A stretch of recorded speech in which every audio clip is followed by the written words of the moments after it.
Hello दोस्तों, स्वागत है आपका हमारे यूट्यूब चैनल में।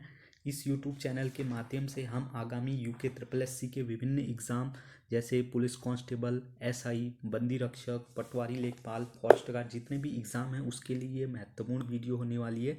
आज के वीडियो में हम आधुनिक भारत के महत्वपूर्ण प्रश्नों को डिस्कस करेंगे और हर क्वेश्चन के चारों ऑप्शन को पूरी डिटेल में पढ़ेंगे, जिससे कि आपकी कम से कम समय में ज़्यादा से ज़्यादा क्वेश्चन आप सॉल्व कर पाएँ। शुरू करते हैं आज का वीडियो।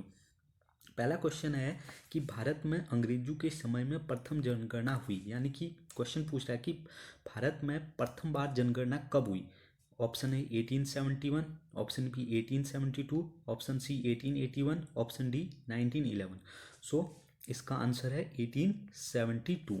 तो 1872 में भारत में पहली बार जनगणना हुई और उस समय भारत का वायसराय कौन था? उस समय भारत का वायसराय था लॉर्ड मेयो।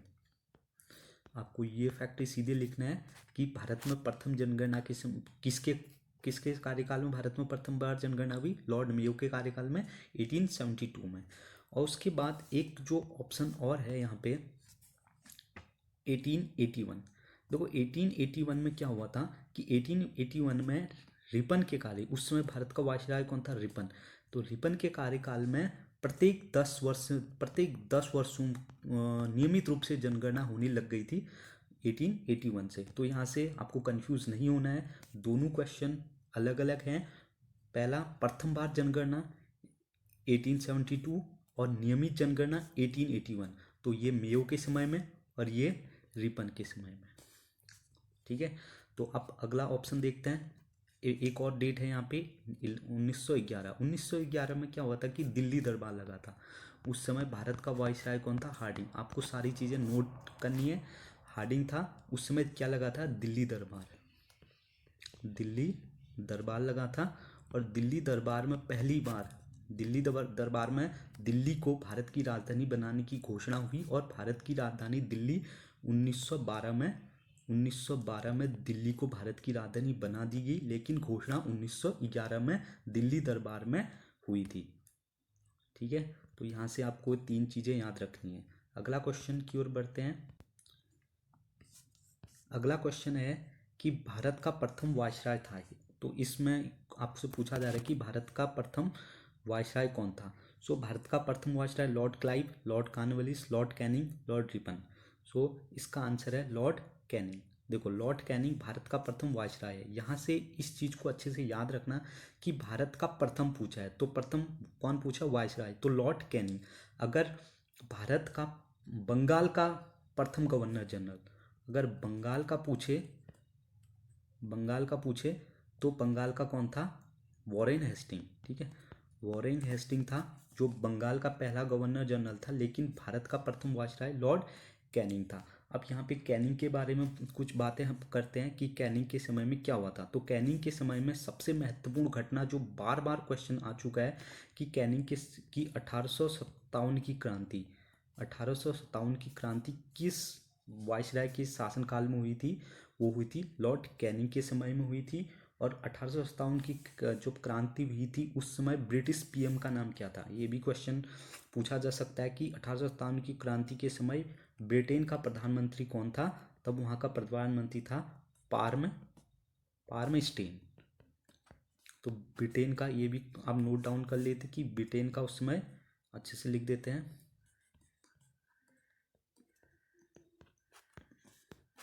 Palm stand.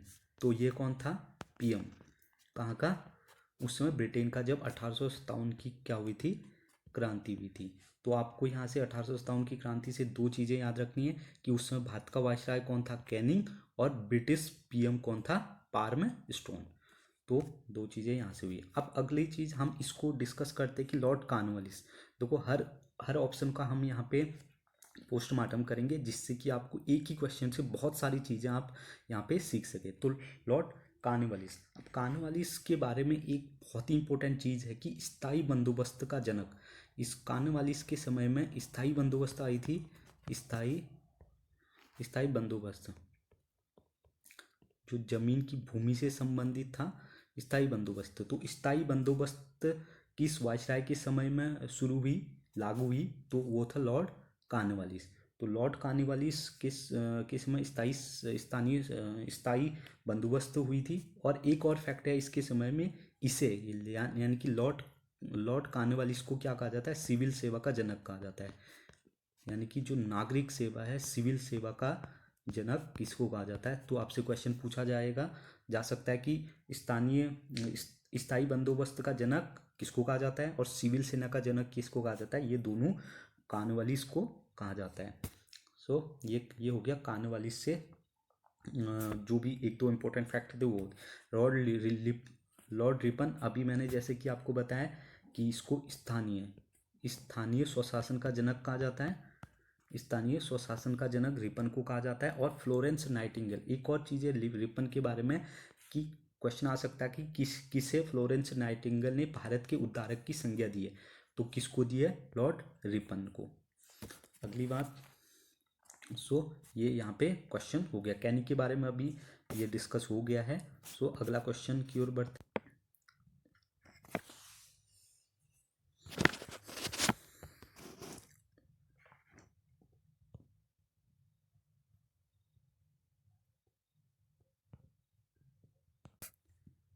बढ़ते हैं अगले क्वेश्चन में। अगला क्वेश्चन है कि 1857 की क्रांति कहाँ से प्रारंभ हुई थी। फिर क्वेश्चन आ गया कि 1857 की क्रांति कहाँ से शुरू हुई थी। Option A Meerut, option B Jhansi, option A Lucknow, option B Jhansi, option C Meerut, option D Kanpur. तो इसका सही आंसर है ऑप्शन डी मेरठ। मेरठ से 1857 की क्रांति शुरू हुई थी। तो मैं अभी बता रहा था कि आपको 1857 की क्रांति के समय भारत का वायसराय कौन था। उस समय था वायसराय कैनिंग। ये बहुत ही इंपॉर्टेंट क्वेश्चन है, भारत से बार बार क्वेश्चन पूछा जाता है कि किसके शासनकाल में 1857 की क्रांति हुई थी। कैनिंग के समय में। और ब्रिटिश पीएम, अभी मैंने बोला था उस समय ब्रिटिश पीएम कौन था, वो पार्म स्टेन। ठीक है, पार्म स्टेन उस समय ब्रिटिश पीएम था जब 1857 की क्रांति हुई थी। तो 1857 की क्रांति मेरठ से हुई थी। अब देखो 1857 की क्रांति के समय अलग अलग जो हमारे लोग हैं वो अलग अलग जगह से लड़े थे। जो भी राजाएं थी वो अलग अलग जगह से लड़े थे। उसमें से जो लखनऊ से कौन लड़े थे, लखनऊ से लड़ी थी बेगम हजरत महल। बेगम हजरत महल, आप इसको नोट डाउन कर ले कि लखनऊ से 1857 की क्रांति में भाग बेगम हजरत महल ने लिया था। और झांसी से आपको पता है कि झांसी की रानी लक्ष्मीबाई ने लिया था। और कानपुर से तात्या टोपे ने 1857 की क्रांति में भाग लिया था। यहाँ से हम तीनों चीज़ों को अच्छे से याद कर लेंगे कि लखनऊ से बेगम हजरत महल, झांसी से रानी लक्ष्मीबाई और कानपुर से तात्या टोपे। और एक और चीज़ यहाँ से बहुत ही बार क्वेश्चन आ चुका है कि किसने 1857 की क्रांति को ये कहा था कि यह भारत का प्रथम स्वतंत्रता संग्राम है। तो 1857 की क्रांति को किसने भारत का प्रथम स्वतंत्रता संग्राम कहा था, वो कहा था बीडी सावरकर ने 1857 की क्रांति को भारत का प्रथम स्वतंत्रता संग्राम कहा था। ये क्वेश्चन आ चुका है और आगे भी आने की संभावना है। आगे बढ़ते हैं। अगला क्वेश्चन फिर से क्वेश्चन जो हम ऊपर डिस्कस करते वही आ रहा था। मेरा मकसद है कि आपको एक ही वीडियो में जो भी ये चीज़ें कि बार बार जब हम किसी चीज़ को रिपीट करते हैं तो हम हमेशा याद हो जाती है। तो आपको आज ये सारी चीज़ें गवर्नर जनरल से बहुत सारे फैक्ट इस MCQ के वीडियोस में मैं लाया हूँ। तो अब क्वेश्चन पढ़ते हैं कि 1857 की क्रांति के समय भारत का गवर्नर जनरल कौन था। तो अभी मैंने बोला कि लॉर्ड कैनिंग। 1857 की क्रांति के समय लॉर्ड कैनिंग था। और ब्रिटिश पीएम अभी बोला था पार्म स्टेन उस समय ब्रिटिश पीएम था। और 1857 की क्रांति मेरठ से शुरू हुई थी, अभी हमने ऊपर पढ़ लिया है। तो यहाँ पे वेलेजली अभी हमने ऊपर भी पढ़ा था कि सहायक संधि का जनक किसको कहा जाता है। सहायक संधि का जनक वेलेजली को कहा जाता है। ये भी एक और इसके बहुत ही इंपॉर्टेंट फैक्ट है कि भारत में सहायक संधि का जनक वेलेजली को कहा जाता है। डलहौजी, बहुत ही इंपॉर्टेंट और बहुत ज़्यादा क्वेश्चन इससे पूछते हैं कि डॉक्ट्राइन ऑफ लैप्स यानी कि हड़प नीति को किसने लागू हड़प नीति को लागू करने वाला वायसराय कौन था, गवर्नर जनरल, वो था डलहौजी। डलहौजी के समय में ही हड़प नीति हुई थी और पहला जो राज्य जो हड़पा गया था इस नीति के तहत वो था सतारा। सतारा जो राज्य था उसको डलहौजी ने पहली बार इस नीति से हड़पा था 1848 में। ठीक है। और डलहौजी डलहौजी के समय में एक और बहुत ज़्यादा इम्पोर्टेंट फैक्ट है कि डलहौजी को कहा जाता है रेलवे का जनक, क्योंकि रेलवे का जनक कहा जाता है। इसके शासनकाल में ही पहली बार, इसके शासनकाल में पहली बार 16 अप्रैल को 16 अप्रैल को अप्रैल को अब 16 अप्रैल 1853 को पहली बार मुंबई से थाने के बीच में भारत में ट्रेन चली थी। तो इसको रेलवे का जनक कहा जाता है। पीडब्ल्यूडी विभाग की स्थापना इसने की। पीडब्ल्यूडी, डाक विभाग, बहुत सारे विभाग की स्थापना इसने की। और किसने, डलहौजी ने। और एक और बहुत ही इसके फेमस, इसके कार्यकाल के समय एक बहुत ही शिक्षा से संबंधित, शिक्षा सुधारों से संबंधित एक शिक्षा से संबंधित वुड वुड डिस्पैच आया था। वुड डिस्पैच किसके कार्यकाल में आया था, ये भी आपको याद रखना है। तो ये आया था डलहौजी के समय में। तो ये क्या था, शिक्षा के सुधारों से संबंधित ये आयोग था। तो वुड डिस्पैच आयोग डलहौजी के समय में। सो आपको डलहौजी से इतने ये चीज़ें याद रखनी है। आगे बढ़ते हैं। आगे बढ़ने से पहले इस लिटन को भी पढ़ लेते हैं कि लिटन के समय में एक महत्वपूर्ण घटना क्या हुई थी। इसके समय में एक वर्नाक्यूलर प्रेस एक्ट आया था। वर्नाक्यूलर प्रेस एक्ट था, प्रेस एक्ट आया था। ये आया था, वर्नाक्यूलर प्रेस एक्ट आया था, इस एक्ट के तहत भारतीय जो भी समाचार पत्र थे उन पे कठोर प्रतिबंध लगा दिया गया। तो सीधे आपसे पूछेगा कि वर्नाकुलर प्रेस एक्ट किसके समय में आया था, वो आया था लॉर्ड लिटन के समय में। सो अब आगे बढ़ते हैं।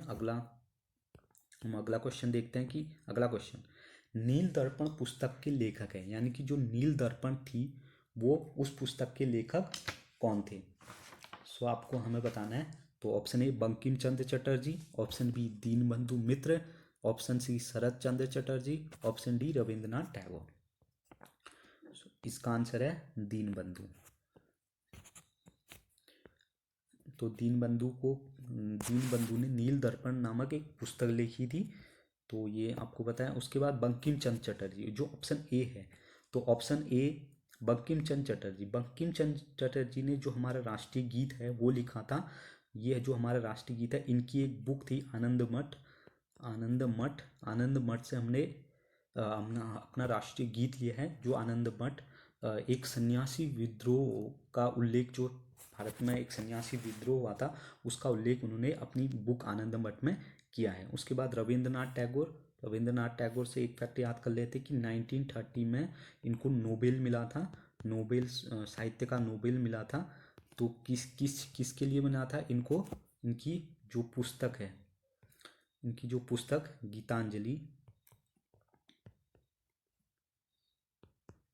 गीतांजलि के लिए इनको 1913 में क्या मिला था, नोबेल पुरस्कार मिला था। किनको, रविंद्रनाथ टैगोर को। अब आगे बढ़ते हैं, अगला क्वेश्चन देखते हैं। अगला क्वेश्चन है, एशियाटिक सोसाइटी ऑफ बंगाल के संस्थापक थे। बहुत ही इंपॉर्टेंट क्वेश्चन है। यहाँ पे जितने भी क्वेश्चन हैं सारे इंपॉर्टेंट हैं और उनके जो एक्सप्लेनेशन है आप उनको सुनते रहिए, नोट डाउन करते रहिए और वीडियो को एक दो बार देखेंगे तो आपको इन क्वेश्चन के साथ साथ सारे फैक्ट भी याद हो जाएंगे। सो इसका आंसर आप बताइए। तो इसका आंसर क्या होगा कि एशियाटिक सोसाइटी ऑफ बंगाल के संस्थापक थे, वो थे William Jones. Sir William Jones ने 1784 में एशियाटिक सोसाइटी ऑफ बंगाल की स्थापना की और उस समय भारत का वायसराय वॉरेन हेस्टिंग था। और आप यहाँ पे ऑप्शन बी देख, अब चार्ल्स विल्किंसन, जिन्होंने भगवत गीता का किसने अंग्रेजी में अनुवाद किया। तो भगवत गीता को इंग्लिश में कन्वर्ट किसने किया था, चार्ल्स विल्किंस ने। बहुत इंपॉर्टेंट फैक्ट है कि किसने भगवत गीता का अंग्रेजी में अनुवाद किया था, तो ये थे चार्ल्स विल्किंस। अगला है मैक्स मूलर। देखो मैक्स मूलर से एक फैक्टर हमेशा याद रखना कि जब जो हमारे एंशियंट हिस्ट्री में आर्य हैं, आर्यों तो आर्यों की थ्योरी बताई थी। इन्होंने कहा था कि आर्य कहाँ से आए थे, मध्य एशिया से आए थे। तो आपको मैक्स मूलर के सामने आप लिख दिए कि आर्यन थ्योरी, इनके अनुसार आर्यन मध्य एशिया से आए थे। ये मैक्स मूलर की थ्योरी हो गई। अगला ऑप्शन डी है, बहुत ही ज़्यादा इंपॉर्टेंट, कि जेम्स प्रिंसेप। देखो जेम्स प्रिंसेप ने अशोक के शिलालेख, सबसे पहले अशोक के शिलालेखों को किसने पढ़ा था, वो पढ़ा था जेम्स प्रिंसेप। तो हमने एक क्वेश्चन से 4 क्वेश्चन कर लिए, और इस क्वेश्चन का सही आंसर है सर विलियम जोन्स। और विल्किंसन गीता का अंग्रेजी में अनुवाद, मैक्स मूलर आर्यों की मध्य एशिया की थ्योरी, और जेम्स प्रिंसेप अशोक के शिलालेखों को पहली बार जेम्स प्रिंसेप ने ही पढ़ा था। सो यहाँ से सारे ऑप्शनों का पोस्टमार्टम हो गया है। तो अगला देखते हैं, अगला क्वेश्चन। अगला क्वेश्चन है कि किसके शासनकाल में भारत में अंग्रेजी शिक्षा आरंभ हुई। बहुत ही इंपॉर्टेंट क्वेश्चन है कि किसके शासनकाल में भारत में अंग्रेजी शिक्षा शुरू हुई। तो इसका आंसर है लॉर्ड बेंटिंग। लॉर्ड बेंटिंग के समय में पहली बार मैकाले की अनुशंसा, मैकाले एक अनुशंसा, मैकाले जो आदमी था उसकी अनुशंसा पे भारत में जो शिक्षा का माध्यम था उसको अंग्रेजी में करने की ये अनुशंसा थी मैकाले की। और उस समय भारत का वाइसराय लॉर्ड विलियम बेंटिंग था। बेंटिंग से सबसे पहले कुछ एक दो फैक्ट याद करते हैं कि भारत का पहला गवर्नर जनरल, देखो ये है भारत का, ठीक है। और वॉरेन हेस्टिंग, जो मैं पहले बता रहा था, वॉरेन हेस्टिंग क्या था, वो बंगाल का पहला गवर्नर जनरल था। तो यहाँ से आप कंफ्यूज मत हुए कि भारत का पहला गवर्नर जनरल विलियम बेंटिंग और बंगाल का पहला गवर्नर जनरल वॉरेन हेस्टिंग। उसके बाद अगला देखते हैं डलहौजी। अभी हमने बोला था डलहौजी के समय में डॉक्ट्राइन ऑफ लैप्स आया था, हड़प नीति आई थी, पहला राज्य जो हड़पा था सतारा था, पीडब्ल्यू विभाग की स्थापना, वुड डिस्पैच आया था, रेलवे इसके समय में चली थी। बहुत सारे काम डलहौजी के समय में हुए थे। मेयो, अभी बोला था कि मेयो के समय में 1872 में पहली बार जनगणना हुई थी, और एक मेयो कॉलेज इन्होंने खोला था अजमेर में, ठीक है। दो चीज़ें याद रखनी है मेयो, ये लॉर्ड मेयो से। उसके बाद अगला क्वेश्चन हम आगे बढ़ते हैं। यहाँ पे हो गया इनका, भारत में प्रकाशित प्रथम समाचार पत्र। भारत में प्रकाशित प्रथम समाचार पत्र कौन था। भारत में प्रकाशित सबसे पहला जो समाचार पत्र था वो था बंगाल गजट। इसका आंसर है कि भारत में प्रकाशित प्रथम समाचार पत्र वो हो गया बंगाल गजट। तो बंगाल गजट 1780 में कलकत्ता से निकलता था। और ये इसके जो संपादक थे वो थे, बहुत ज़्यादा इंपॉर्टेंट क्वेश्चन है कि बंगाल गजट के संपादक कौन थे, जेम्स ऑगस्टम हिक्की, जो इसके पहले संस्थापक थे। तो जेम्स ऑगस्टिन हिक्की के संपादक में भारत में प्रथम अंग्रेजी या प्रथम समाचार पत्र निकला जो अंग्रेजी था ऑब्वियसली, तो वो था बंगाल गजट। उसके बाद मद्रास कोरियर मद्रास से निकलता था, और बॉम्बे हेराल्ड बॉम्बे से निकलता था। एक क्वेश्चन यहाँ पे और बनता है कि हिंदी का पहला समाचार पत्र कौन था। तो हिंदी का पहला समाचार पत्र था उदंत मार्तंड। ये 1826 में, ये भी कोलकाता से निकला था। उदंत मार्तंड ये क्या था, हिंदी का पहला समाचार पत्र था। और इसके जो संपादक कौन थे, बहुत ज़्यादा बार क्वेश्चन पूछा जा चुका है कि जुगल किशोर शुक्ल, जो हमारा उदंत मार्तंड की जो हिंदी का पहला समाचार पत्र था उसके संस्थापक थे, जो 1826 में कोलकाता से निकलता था। तो आपको यहाँ से इन चीज़ों को याद रखनी है। आगे की बढ़ते हैं, अगला क्वेश्चन है और आज का लास्ट क्वेश्चन है कि किसे भारत का मार्टिन लूथर कहा जाता है। यानी कि भारत का मार्टिन लूथर किसे कहा जाता है। Option A Swami Vivekananda, option B Raja Rammohan Roy, option C Dayanand Saraswati, option D Ramakrishna Paramhansa. So इसका आंसर है राजा राम राजा राम मोहन राय को। देखो, राजा राम मोहन राय एक ही बहुत ज़्यादा बड़े समाज सुधारक थे। इससे राजा राम मोहन राय सबसे पहले इन्होंने विलियम बेंटिंग के साथ मिलकर 1829 में सती प्रथा, बहुत ज़्यादा इंपॉर्टेंट है कि सती प्रथा का बैन लगाया था विलियम बेंटिंग। ये उसमें इन्होंने विलियम बेंटिंग की बहुत ज़्यादा हेल्प की थी कि इन्होंने राजा राम मोहन राय ने। तो सती प्रथा में इन्होंने को हटाने में इन्होंने बहुत बड़ा योगदान दिया था। इनके जो अखबार निकलते थे, इन्होंने संवाद कौमुदी नामक एक पत्र निकलता था, संवाद कौमुदी, संवाद कौमुदी एक पत्र निकलता था।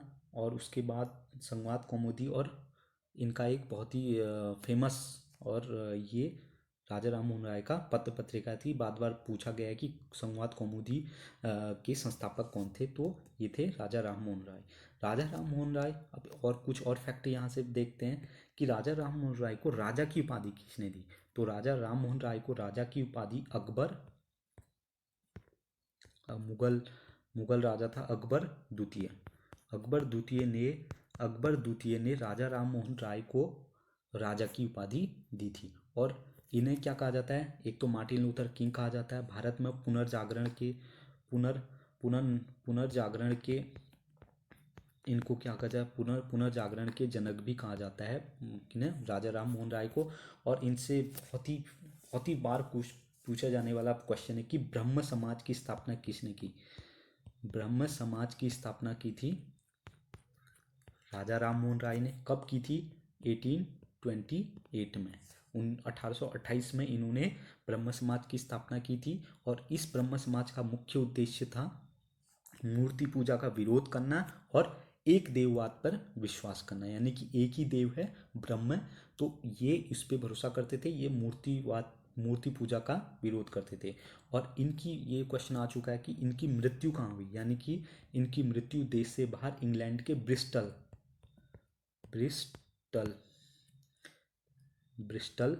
इंग्लैंड में हुई थी। ठीक है, इनकी इंग्लैंड में हुई थी। तो राजा राम मोहन राय से हमने इतने सारे फैक्ट याद कर लिए। अगला यहाँ पे हम देखते हैं कि स्वामी विवेकानंद।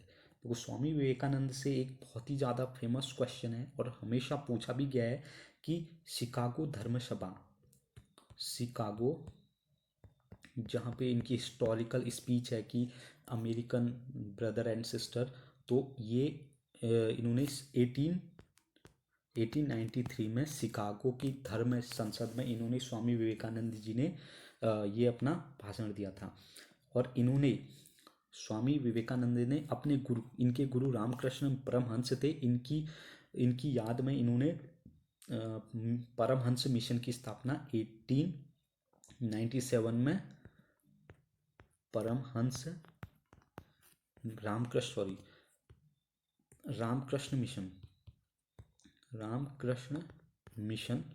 मिशन की स्थापना इन्होंने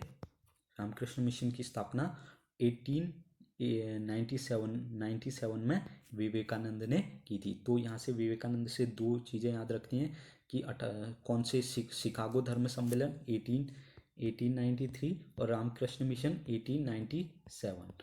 और यहाँ से इनका हो गया। अगला जो बहुत ही इंपॉर्टेंट है वो है स्वामी दयानंद सरस्वती। स्वामी दयानंद सरस्वती ने, यहाँ से एक बहुत बार पूछा गया क्वेश्चन है कि आर्य समाज की स्थापना किसने की। तो आर्य समाज की स्थापना दयानंद सरस्वती ने 1875 में बम्बई में की थी। ठीक है, तो ये याद रखना कि आर्य समाज की स्थापना किसने की, तो ये की स्वामी दयानंद सरस्वती ने। और इन्होंने एक बहुत ही फेमस इनका एक नारा था कि वेदों की ओर लौट चलो, वेदों की ओर लौट चलो, लौटो। ये इनका एक नारा था।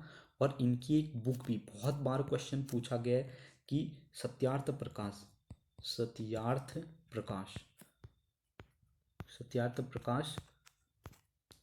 प्रकाश किनकी बुक थी। यह है स्वामी दयानंद सरस्वती की। और दयानंद सरस्वती इनका मूल नाम, ये भी क्वेश्चन पूछा गया कि दयानंद सरस्वती का मूल नाम क्या था। इनका मूल नाम था मूल शंकर, मूल शंकर। सो यहाँ से हमने इस चारों क्वेश्चन, चारों ऑप्शनों को अच्छे से पढ़ लिया है। सो इस वीडियो में इतना ही। आप इस वीडियो को बार बार देखिए, जिससे कि आपको इस क्वेश्चन के साथ साथ इनके जो भी फैक्ट हैं वो भी अच्छे से याद हो जाए। So thanks for watching.